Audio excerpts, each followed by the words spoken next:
We're going to make plays. We're going to play hard. We're going to do what we got to do. O-line, D-line, toughness, toughness, toughness, toughness.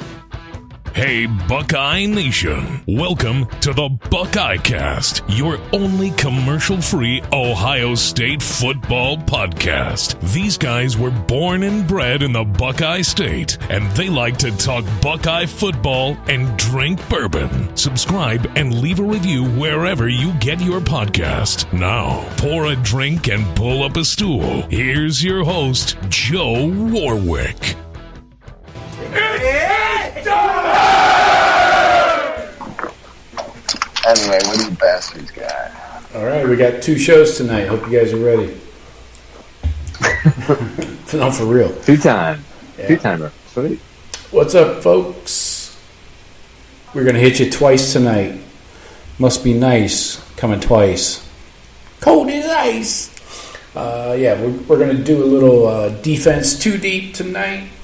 And then we're going to hit you up with another episode right after this one on getting ready for the boat rowers of Minnesota and a little pregame action there. If we have time, we'll talk. There you go. Down the stream. Yeah. And if we have time, we'll talk about a couple key games nationally in week 1. I realize why they call this week 0 that just passed. It's because 0 people were interested in these games. Nebraska is still Nebraska. Illinois, I don't know. Might be decent. Who knows? No, I watched it. Okay. No. So anyway, you guys got any bourbon talk to discuss tonight? No, I picked up a bottle of Lejond. I wanted to try that. Shawn, I know you said you had it before. Lejond. That's right. Yeah, but not having one right now currently. But looking forward to getting that started. Both your arms broke? What the fuck's wrong with you? No, I was at a wedding last night, and the house bourbon was Elijah Craig, so I enjoyed a couple Elijah Craigs. Oh, yeah. You know, they're not going to get too fancy when they're giving the shit away. So Sure. That's not bad, though. But it suited me just fine. Oh, yeah. I'll take It's better than fucking Jack. You know? Oh, well. Well, it isn't. Hey, most of the weddings I've been to back home in Tiffin, that's what it was. The house was, you get Jack or Jim. Yeah, that's true. Great. I like that Jim being black. There you go. I have this drink recipe I really like, especially when it's still warm out. It's called a Bourbon Smash. Some people call it a whiskey smash. You can use bourbon or whiskey. Obviously, I'm not a whiskey guy. I'm going to go straight bourbon. And basically, you just muddle some mint leaves and an orange slice. You muddle. Yeah, you muddle What it. do you use? Do you use the little wood stick to muddle? I actually have a metal one. So, and He's a metal muddler. Look at this little metal muddler over here. Are you muddling or meddling? Meddling in a muddle. Listen to him. All right. So Metal muddler. then add ice, add your bourbon of choice, and then top it off with just a floater of champagne. A lot of people do theirs with some sweetener, like a sugar cube or something like that when they're muddling. Nobody I know. I don't do extra sugar. I just add a little champagne on top. It's plenty sweet. It's good for summertime. It's a little lighter and a little fruity. So keep that in mind. I'll let you know what my wife thinks of it. Okay. Camp notes tonight. Thayer Mumford has earned the Blocko jersey, although he can't really wear it, so I don't know what really he's earning other than the honor. So, unfortunately, offensive linemen can't wear single digits for no apparent. Defensive lineman can, but offensive lineman can't. Right. Really. You ever seen one? No, not that I'm thinking about it, but There you go. I don't really understand the rule, but That does suck, and I think that Ohio State ought to institute a new rule because I don't know. I like the black go. That's awesome.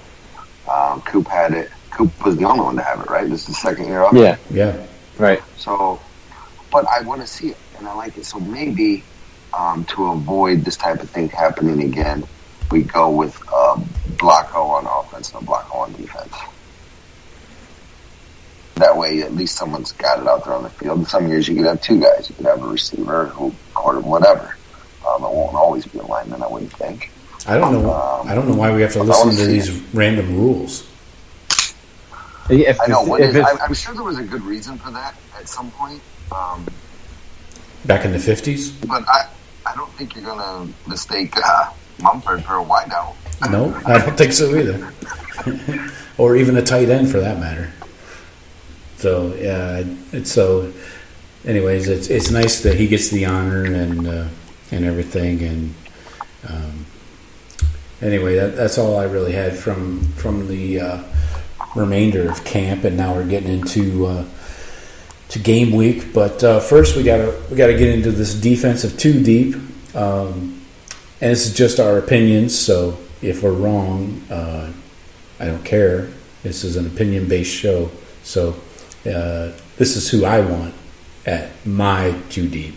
So it might not be who trots out on the field, first snap or whatever. But so let's jump into it.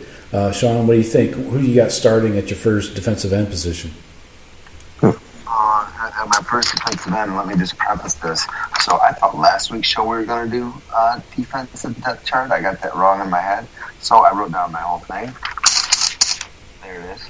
And I'm sticking with what I got. Now, I will say that it's not necessarily what I want, but more like what I think it's going to be. But looking at it, it's kind of pretty much what I want also. So anyway, without further ado, I'll go with Zac Harrison as my first defensive end. All right. Who do you have backing him up? So, to me, I got basically a rotation backing him up between the two new guys, Sawyer and JT. I think those are the two new guys. I think they'll probably back him up at that spot. Maybe Sawyer's further ahead. I don't know. I think both these guys are going to be tough to keep off the field. But I mean, not to jump into the other DN spot. But I got Tyreke Smith obviously starting there. I don't think anyone will disagree with those starters. But then I think Javontae, he's been there. He's been making plays for a couple of years now. I think he's going to have the leg up and be the guy in there that'll almost be more of a three-man rotation between those three. And then I feel like Sawyer and JT are splitting the rotating in that fourth spot. It's kind of how I got the DNs playing out. All right. Jeff, what do you think? You got what's your two deep at DN look like altogether? The exact same. The same names. I got Tyreke, Zac Harrison, Tyreke Smith, clearly the starters, with the other three rotating in, playing a lot. I don't know of anybody other on the edge that would be in that rotation as much as those five. So it's the same. It's pretty much one of the most for sure positions on our field with our depth. Yeah, this is a lock. I wish we had that Tyler Friday in there. Yeah, and there would have been they would have been a 6-man rotation exactly. So probably Larry Johnson's feeling the rush to make sure JTT and Jack are both. Hey, we're going to need you. Friday's reps are going to have to go to somebody. Mm-hmm. Those two are the next two up. So Friday's kind of been balling out. I mean, I expected Friday to have a nice year. And they say Baptiste turned the corner, a big corner this year, and he's legit now, consistent. So yeah, it's gonna be. I mean, I'll take that 5 against any 5 in the nation, Clemson included. So big strength of our team, I believe. Let me remind you of a couple names we haven't heard in a while. Cormonte Hamilton, Noel Potter, and Darian Henry Young. Last year, these guys all took snaps at DN. They all got snaps at the end? Yep. And Noah Potter had 18. Cormonte Hamilton had 16. And Darian Henry Young had 4. Darian Henry Young's probably going to slide down into the D tackle position. I thought that when they recruited him, when he signed, because he was high. He was a high. I thought they were talking about Potter sliding down too. He might. He might very well. But last year, these guys lined up at DN. They said Potter can play both inside and out, and I thought Darian Henry when he was coming in, I thought he was going to play inside. So I was surprised when he was listed at DN. But it makes more sense. Yeah, it really depends on the depth and how things play out. You know, I mean, we're going to lose like 3 guys off of this roster at D tackle. Right. So I mean, the DN right now, the rotation is probably 5, but you could see 8 or 9 playing time. Sure. All right. So let's while we're talking inside, let's go inside. I'm going to go with my starters. I'm going at the nose. I'm going Taron Vincent and Haskell Garrett at the 3 technique, and I think they're going to rotate in Mike Hall, the young guy, and of course Antoine Jackson and Jerron Cage, the older guys, are definitely going to get the bulk of the snaps. Last year, just to look at snaps at D tackle, after you get past Haskell Garrett, the obvious starter there, Antwuan was a leader, and then Taron and Cage and Ty Hamilton, Davon's little brother, coming in lowly at snaps. But what do you think, Jeff? How do you see that rotation working? I believe Taron Vincent will be the start. I think that if he's healthy, his last 2 years he's just been struggling with injury after injury. But they love his attitude and they think he's healthy this year. So Taron Vincent, but I think Antoine Jackson's definitely pushing. I think a lot of those guys, they're going to be cross trained at both positions. You know, it seems like every position coach with Ohio State is wanting flexibility and knowing, the whole unit knowing all positions. So Antoine Jackson maybe switching back and forth, resting Haskell. But, I like Taron Vincent too. I liked him a lot when he was a recruit, but just injuries have slowed him. So hopefully he stays healthy. What do you think, Shawn? Well, I got you flipped. And there's a little explanation to go behind this. So I actually got starting out this first game, I got Haskell Garrett at nose tackle, Taron Vincent at the 3, at D tackle. I think they're both natural D tackles, 3 technique guys. But I think these are your 2 best guys, Garrett and Vincent, and they'll likely be the starters come Thursday night. I think probably as the season certainly, but maybe even the game progresses, Haskell Garrett and Taron Vincent will spell each other at the defensive tackle spot. And that's where I think Antoine Jackson probably plays a bigger role at the nose tackle. And then, the stuff I'm hearing, Jerron Cage has been looking good. Jerron Cage backing him up at the nose tackle. Jackson up. But I think Garrett probably gets the first snaps there. And I think that Potter or that Hall would be like 3rd in line. I don't know. You still got Hamilton and Henry Young. Yeah. Kind of a lot of dudes there. Somebody's not going to get some. There's some good things about Hall, but I mean, maybe it's so deep that he's not going to get a shot this year. Yeah. But I think that Potter will get in there a bit. Yeah, it's going to be interesting to see how that plays out over the season. So let's look at linebackers real quick. I think they're going to play 3 linebackers against Minnesota, but let's really okay. Let's not get into that right now. So I don't even know how to make a defensive depth chart because I don't even know what defense we're playing and bullets and linebackers. Right. So let's. That's the thing. Right. You want to say give me your 4-3 depth chart, or give me your with your bullet depth chart. I don't know how. Yeah, Well, how are you? Because I think you could see defense. You could see 5 or 6 different types of defense this year. Definitely. With the flexibility they have. The bulk of the teams we run a spread, but there are your Wisconsins and probably Minnesotas that are probably going to line up with their big old lines and try and run it down your throat. Where we're going to bring in 3 legit linebackers and run a traditional 4-3, right? So, but for the most part, our traditional defense the last couple of years with the 4-3 single. But that's not the traditional going forward. Going forward is 2 linebackers, a bullet, 2 corners, and a nickel/cover safety, and then a free, 1 high safety. So let's go on our linebackers, weak side, middle, and bullet next. Shawn, what do you think? Let's start weak side. I think Terajda, and I think I saw a hashtag, or I don't know if that's his name, on something or whatever, it was Maheda.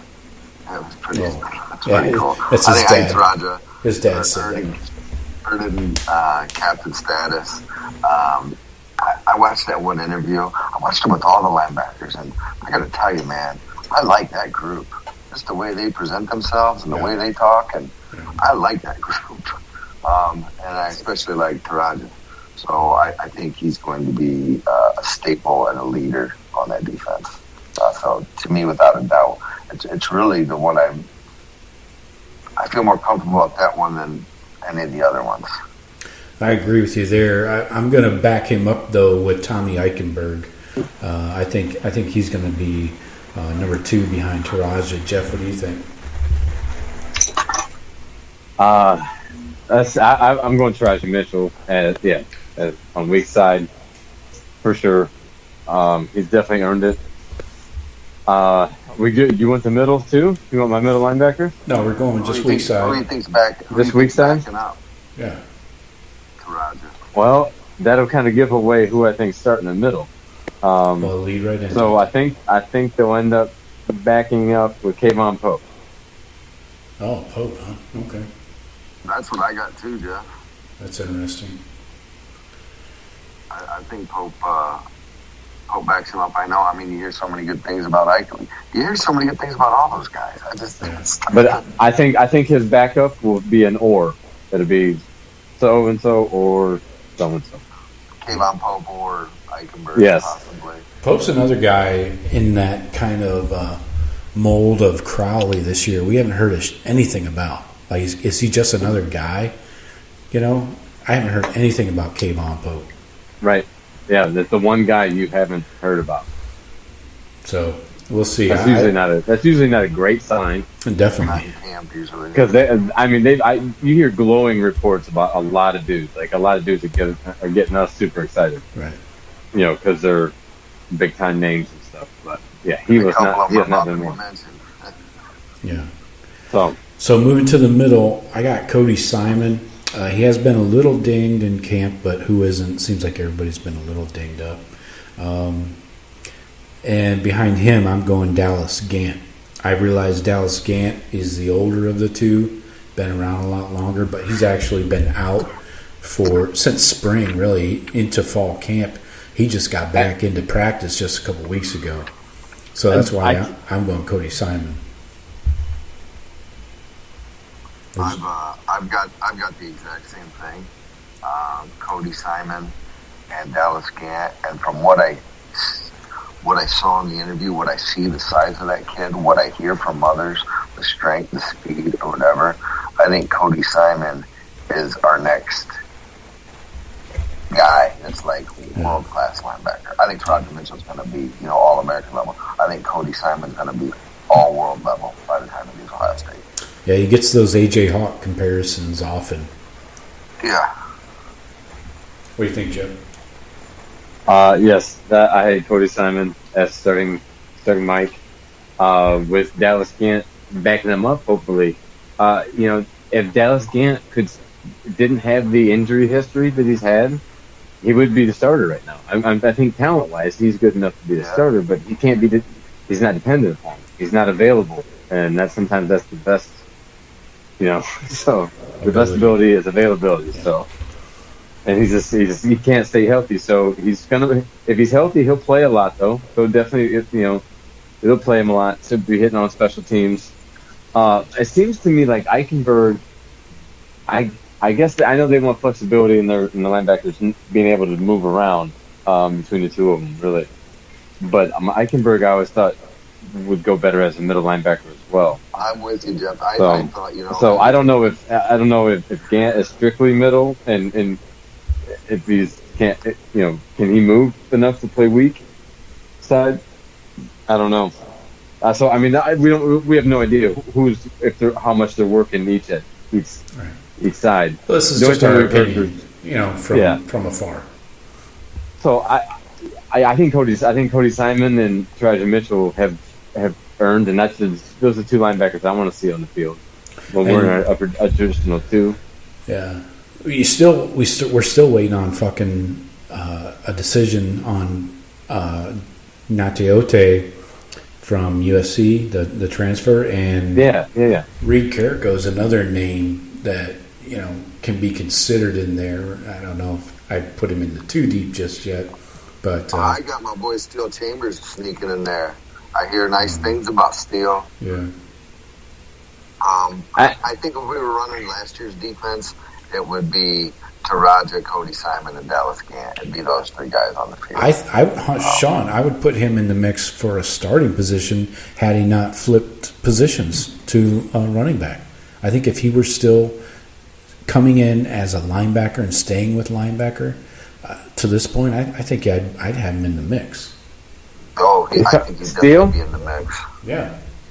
Yeah, I don't remember the story of why or who decided if it was the coaches really thought he was going to be a better running back than linebacker, but he was all stated. I mean, could he fit that bullet position?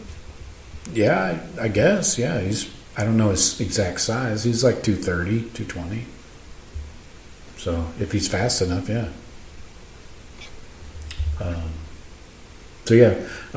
So the bullet. So this is the position. Basically, this was Pete Werner last year. He just was a big, oversized bullet. Exactly. But he looked like a linebacker. So my guy Craig Young is the bullet. I think he is like the perfect epitome of what they want out of that position. What do you guys think, Shawn? No, I agree. That's been your boy all along. I think you hear a lot of talk about Hickman also, who I think will do well in that. I think either one of them is going to do well. But Craig Young, to me, I don't know, just the stuff that I hear them saying is a lot like Cody Simon. Like, this Craig Young might be off the charts good, and I'm willing to see it. Yeah. Who do you have backing him up then? Oh, I got Hickman then backing him up. Oh, because I think a lot of people are even saying Hickman might have that starting spot. And like I said, I don't think we can go wrong either way. But I guess it's probably Young's, especially if you think Minnesota's going to come out more run. I think Young's your better option to stop the run, and I think Hickman would probably be your better option to stop the pass at this point. But I think the upside on Young's better. I don't know. My guy Craig Young runs a 10.8 100. He's about 6'4", 225. That's not bad. 6'4", 225 at that. But he's played linebacker, and where Hickman's played safety, and it's just a different angle and a different hips and different all that stuff. So covering people ain't just about speed either. Yeah, and I guess, and that's what I'm saying is, I think, like you said, I don't know why you said Hickman would be better played against Minnesota. No, I didn't. I said Young would be the play against Minnesota. Okay. What do you think, Jeff? No, I agree. Same too. I haven't seen Craig Young play, but everybody they say he's the prototype. The people, the insiders and stuff, they gush over Craig Young every chance they get. So he seems to be prototype. He grew an inch since he's gotten here to Columbus. He was 6'3" when he came in. Right.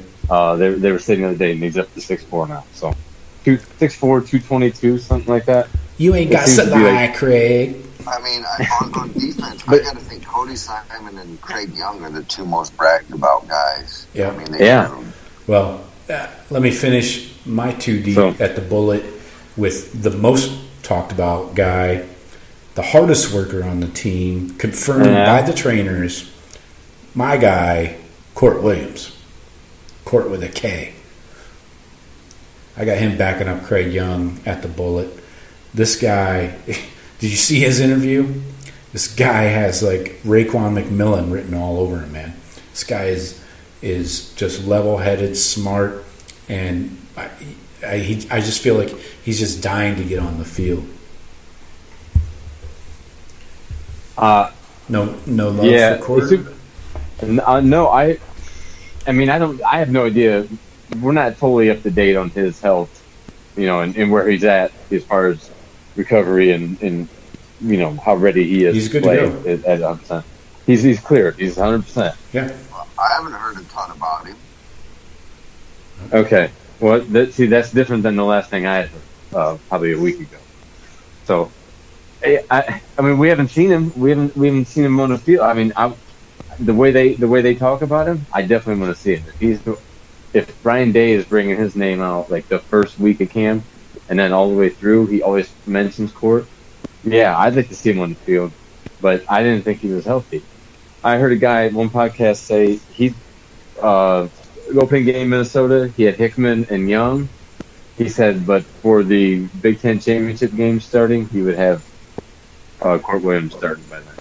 So he said by the end of the season, Kourt Williams would be ready to take starting spot there.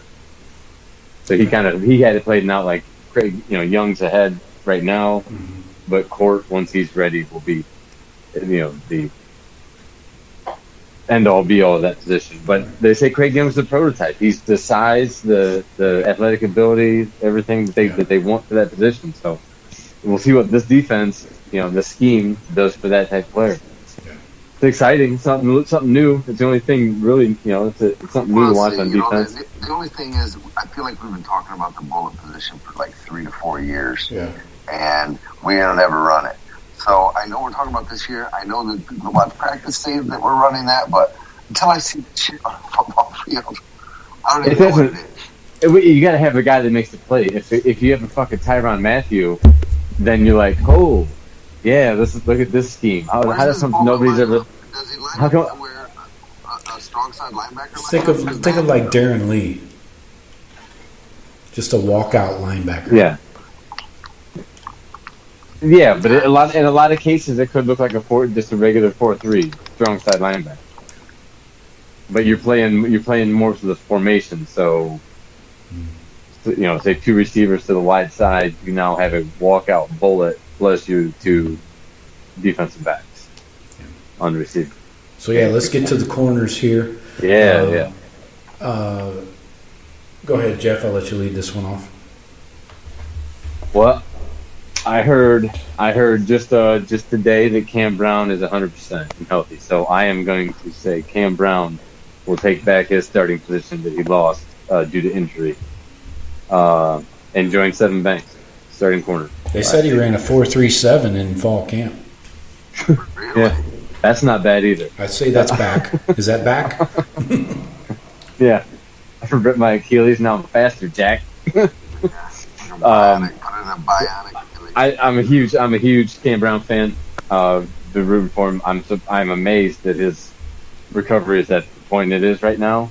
It just blows my mind. He tore his Achilles. But so those 2 of my starters. Backing up them, whatever health wise they go with Lejond, Cavazos, Cam Martinez. Ryan Watts. However they run they're going to be in 3 corners a lot, I think. Ryan Watts is going to be on the field a lot. No, they're going corner, then nickel/cover safety. Right. The nickel cover safety is like Marcus Williamson and Lathan Ransom type. Right. Yeah. I know. So if we're strictly hanging on two corners at a time, you're looking at Sevyn and Cam when they're resting or getting the blow or whatever. Yeah. I think you have Ryan Watts on the field and Denzel Burke, freshman.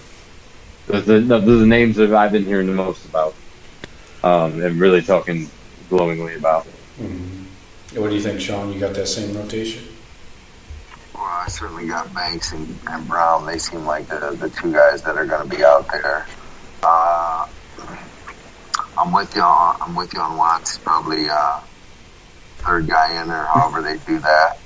And as of late, I feel like you're getting more Denzel Burke hype, but I also feel like Hancock and Johnson have been getting their fair share of hype. I don't know if they're quite ready yet, but the stuff I read is they're battling with the dudes on offense, and they're holding their own. So I wouldn't mind seeing some of these freshmen get on that two deep and get some decent minutes. Maybe the third to go in, maybe not second yet, but lots of talent, just none of it's proven. I mean, Banks needs to pick it up, and Cam, I got high hopes for him, but we ain't seen him play a bunch either. Right. He was injured, second game of the year, and Sevyn Banks was out a large part of fall camp with injuries. I am a little upset with you guys right now because I set you up on a tee and you both missed it. I know what you're saying. I know it. You guys both completely whiffed. Run DMC? Yeah. How is he not in your 2D? Oh, I forgot. I told you this is what I think's going to happen. What I want to happen, I want Run DMC to be a starting corner. Oh, yeah, right. For sure. I'm picturing how I think it's going to play out. I would love to see DeMario Call play corner. Yeah, I'd love to see him playing corner. If you were to break this down, and when we go into a nickel situation, like a pure nickel, I had McCall being... your third guy in, huh? Yeah. Okay. Interesting. I hope he does play. I hope we do get him. They say, I would just be exciting to watch him play corner and see if it gets any worse than it did on offense. or on special teams. As long as the guy, I think he would be a nasty man-to-man guy. As long as the guy doesn't totally off physically, like not on some 6'4" guy. But if there's a 5'11" speedy receiver or something, I'll put Run DMC on that guy. It'd be a nightmare guy like that.